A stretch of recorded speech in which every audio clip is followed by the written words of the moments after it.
सलमान खान के घर पर हुई फायरिंग की शुरुआती जांच में बड़ा खुलासा हुआ है। इस वारदात में लॉरेंस बिश्नोई गैंग का कनेक्शन सामने आया है। मुंबई पुलिस के मुताबिक अनमोल बिश्नोई मामले में अहम भूमिका है। इस मामले में अनमोल बिश्नोई की और उसे भी क्राइम ब्रांच ने आरोपी बनाया है। इस बीच यह भी खुलासा हुआ है कि आरोपियों ने 3 बार सलमान के घर की रैकी की थी और इसके बाद फायरिंग का प्लान बनाया गया है।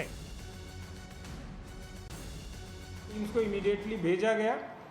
लगभग एक 250-300 किलोमीटर चलने के बाद ये टीम वहाँ पर भुज डिस्ट्रिक्ट में नखत्राणा के आसपास पहुँची।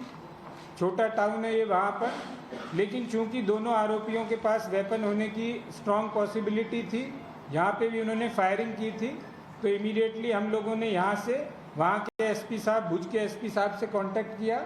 उनको रिक्वेस्ट की कि वो भी अपनी टीम प्रोवाइड करें, जिसके वजह से हमारी टीम थोड़ा फर्दर स्ट्रेंथन होगी और लोकल टेरेन की भी उनको ज़्यादा जानकारी रहती है।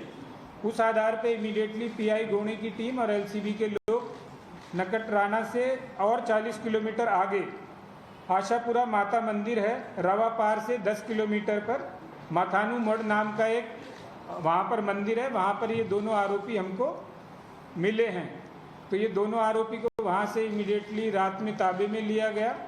सुबह इनको बाई फ्लाइट बॉम्बे लाया गया और अभी उनको थोड़ी देर पहले अरेस्ट करके कोर्ट में प्रोड्यूस किया और माननीय कोर्ट ने 25 अप्रैल 2024 तक उनका पीसीआर हमको दिया है। और इस बड़ी खबर पर और ज्यादा जानकारी लेकर मेरी सहयोगी शिवानी मिश्रा मुंबई से हमारे साथ जुड़ गए हैं। शिवानी, कैसे लॉरेंस बिश्नोई गैंग से तार जुड़ रहे हैं और अभी तक जांच में क्या क्या पता चला है?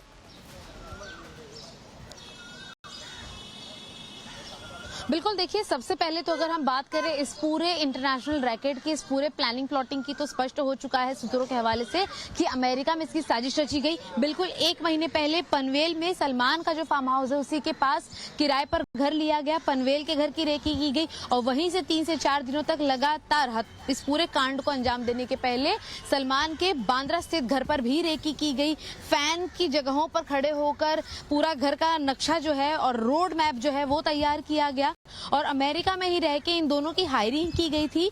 जो पैसों की ट्रेल है उसकी भी तलाश मुंबई पुलिस द्वारा की जा रही है कि आखिर इनकी फंडिंग कहां से हुई, क्योंकि इनके ट्रैवल के एक्सपेंसेस जो थे वो उठाए गए हैं। दोनों को बंदूकें जो थी वो दिलाई गई थी और इसी के साथ साथ पैसे भी दिए गए थे ट्रैवल करने के लिए कि यद्यपि इनके साथ कुछ इमरजेंसी होती है तो भी इनके पास बैकअप होना चाहिए। इंटरनेट कॉलिंग के जरिए जो है ये अमेरिका और कनाडा के लिंक से जुड़े हुए थे, जहां पर लगातार ये लोगों के संपर्क में थे और इसीलिए इंटरनेशनल जो लिंक्स हैं वो इस पूरे मामले में सामने आई है, क्योंकि इंटरनेशनल फंडिंग है, इंटरनेशनल लिंक है, इंटरनेशनल इंटरनेट कॉलिंग भी सामने आई है और इसी के अलावा 3,500 रुपए के किराए पर ये लोग बकायदा रहते थे, जिससे कि रेकी करने में पूरी आसानी बनी रहे। इसी के साथ साथ अगर हम दर्शकों को ये भी बताते चलें कि रेकी इन्होंने बड़े ही स्मार्टली की है, क्योंकि इनके पास पहले की भी फुटेजेस थी, सिक्योरिटी भी थी और ये बात का पूरा अंदाजा था कि सलमान किस वक्त यानी कि ईद के मौके पर अपने घर में अपने परिवार के साथ ही रहेंगे, तो वही समय होगा इस पूरी घटना को अंजाम देने का। पिता ने कहा कि सिर्फ सुर्खी हासिल करने के लिए यानी कि फेमस होने के लिए शायद ऐसा किया गया हो,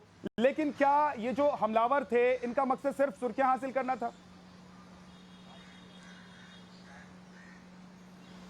बिल्कुल नहीं। देखिए, यहाँ पे बिश्नोई गैंग जो है वो एक बहुत बड़ा संदेश जो है वो मुंबई पुलिस के साथ साथ सलमान खान को देना चाहती थी, क्योंकि इसके पहले भी वो सलमान खान से माफी चाहते हैं, जो सलमान खान माफी मांगने के लिए तैयार नहीं है और इसीलिए उनकी बालकनी तक बंदूकें चलाई गई है। खुद मुंबई पुलिस का दावा है कि 4 से 5 गोलियां सलमान के घर तक पहुंचाई गई, जिसमें से 1 गोली सलमान के घर के भीतर भी पहुंची थी।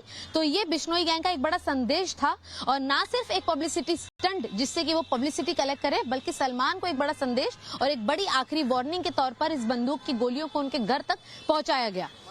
बहुत बहुत शुक्रिया शिवानी इस पूरी जानकारी के लिए आपका। शिवानी डिटेल में आपको बता रही थी कि किस तरीके से हमला किया गया, कैसे लॉरेंस बिश्नोई गैंग से इसका कनेक्शन है और साथ ही साथ सिर्फ सुर्खियां बटोरना इनका मकसद नहीं था, ये बड़ी वारदात को अंजाम देना चाहते थे। विकी और सागर नरकटियागंज के रहने वाले हैं। विकी की उम्र 24, सागर की उम्र 21 साल है। नरकटियागंज मसही गांव के रहने वाले हैं। दोनों वारदात के लिए पहले पनवेल आए। आरोपियों ने पनवेल में किराए पर एक फ्लैट लिया, वारदात के लिए सेकेंड हैंड बाइक खरीदी। रोहित गोदारा ने हथियार मुहैया करवाया और फायरिंग के बाद गुजरात के भुज में ये छिप गए थे, जहां से पुलिस ने इन्हें गिरफ्तार किया और आज इन्हें कोर्ट में पेश किया गया, जहां से 9 दिन की रिमांड पर इनको भेज दिया गया है।